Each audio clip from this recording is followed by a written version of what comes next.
So welcome back. Now let's continue this drawing with the black pencil. Now that we clearly see where our duck character is. Let's refine it. And here is just very easy to see what to do when. So you can start from whatever corner of the picture you want and refine it. And here I want to have like a piece of towel. So to have this material, I'm just going to give it some wrinkles here in a way and some thickness of the towel to see that there is a texture to it.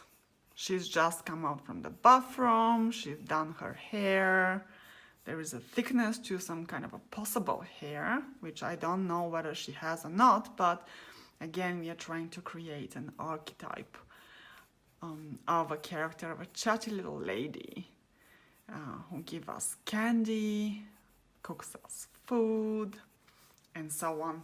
And this is the duck, and that's because the duck, as an animal with quacking all the time, is giving us suggestion of what kind of personality we want our cartoony duck character to have.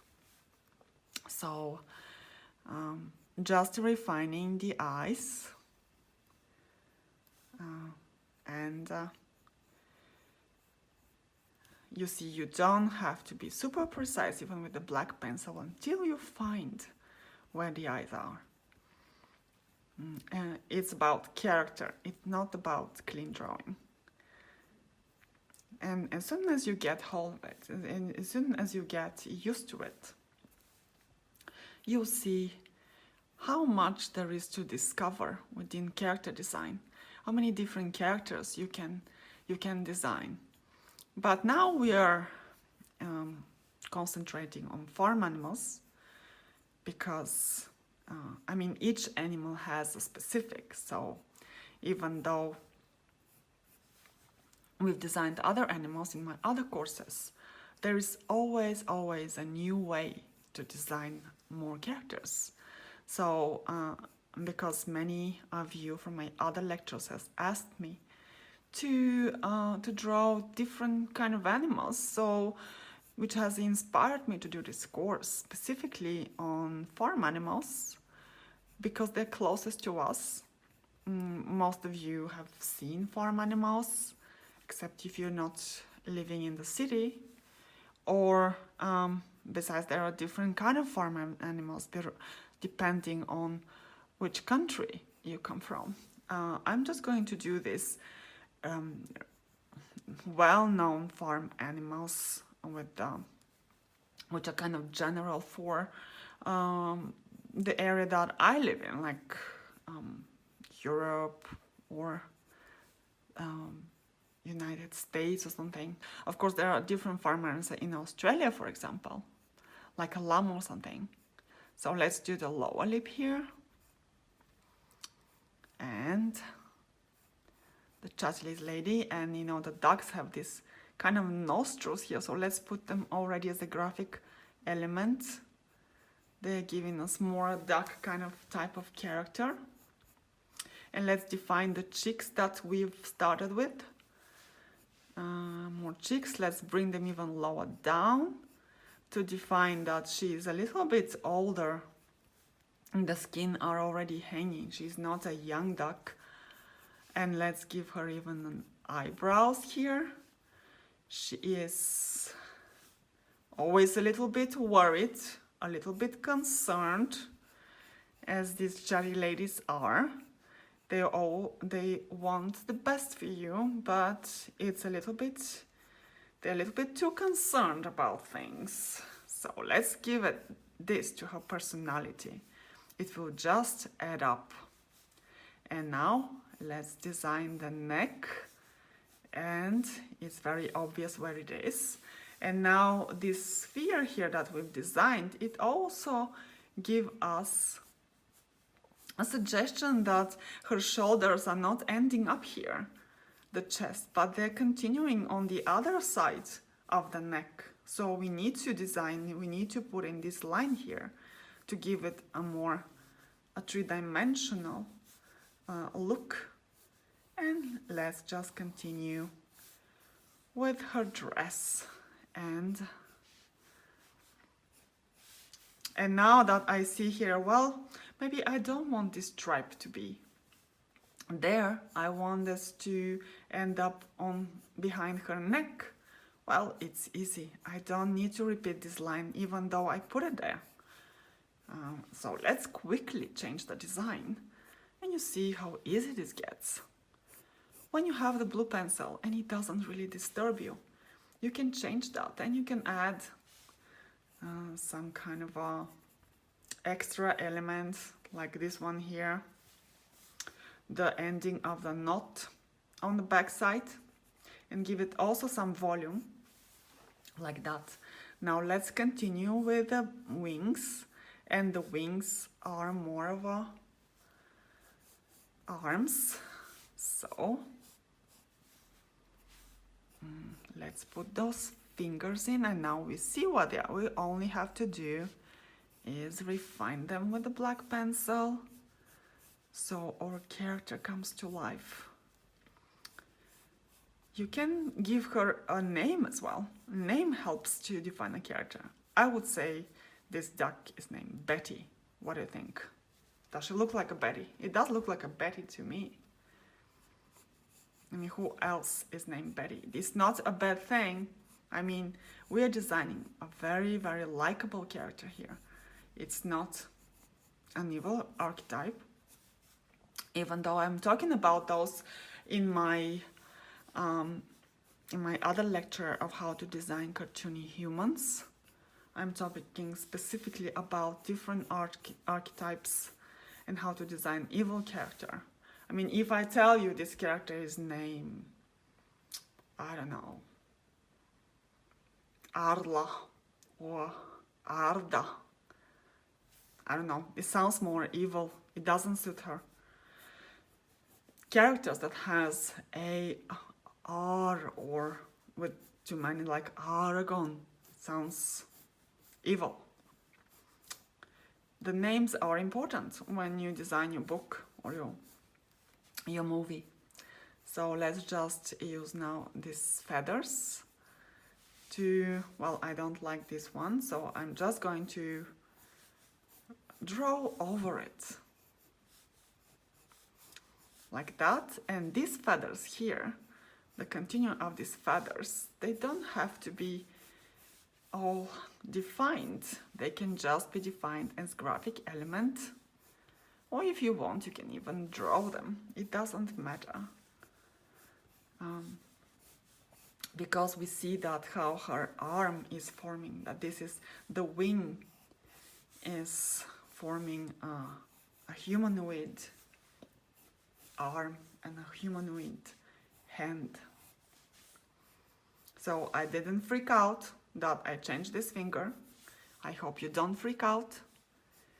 If you think your drawing is not exactly like mine, and if you think, well, it's too difficult, I can't do it, please don't think like that.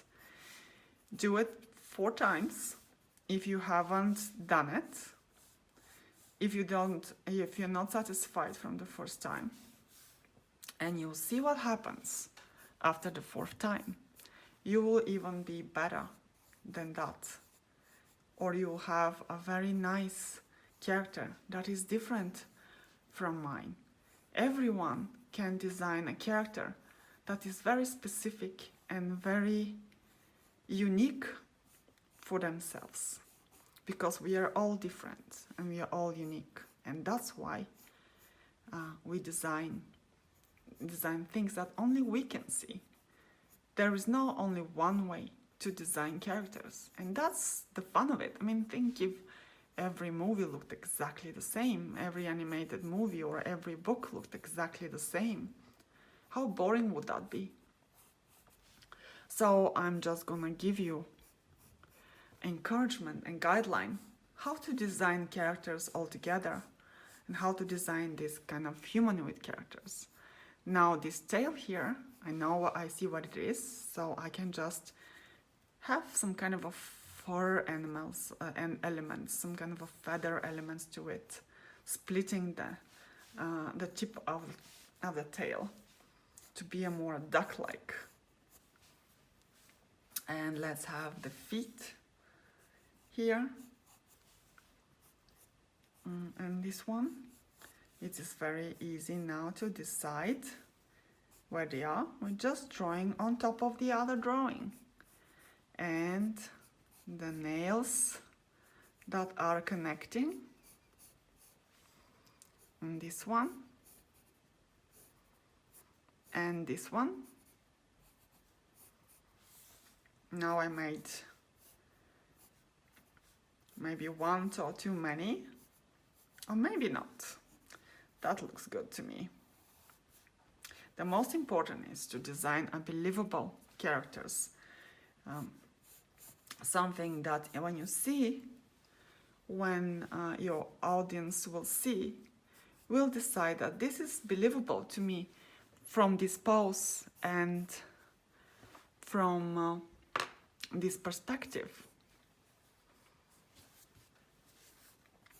So we are getting there. And here is one cartoony duck, which is an auntie. And we can even put some more elements on it. We can design some flowers on the dress. We can give her textures and flowers. And what else does she like? Does she like striped flowers? Does she striped clothes? Or does she like flowers or dots? We can even color it. We can enhance our drawing with elements of this kind of a archetype of a duck. And what we can do here, and we can shade it, because we are using only 2 pencils and this is a sketch. We can shade it and give it some kind of a glance over here. Just to know that this skin, the beak, is different material from the body, from the feathers. It has a darker shading, a different kind of texture.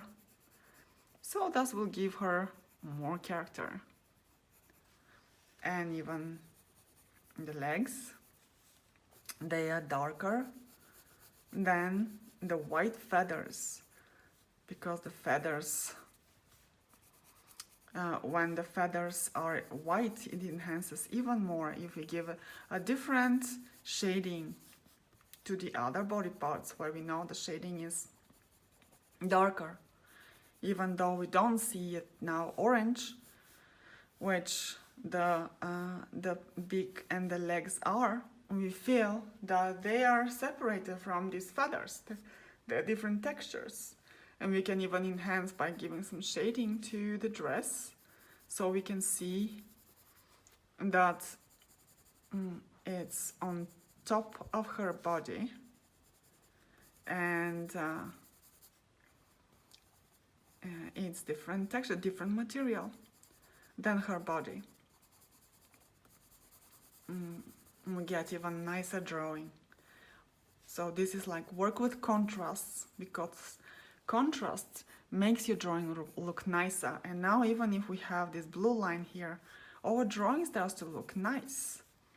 We can see the character, and you see, it doesn't matter how much we messed it up the drawing, we still get a nice drawing, nice character.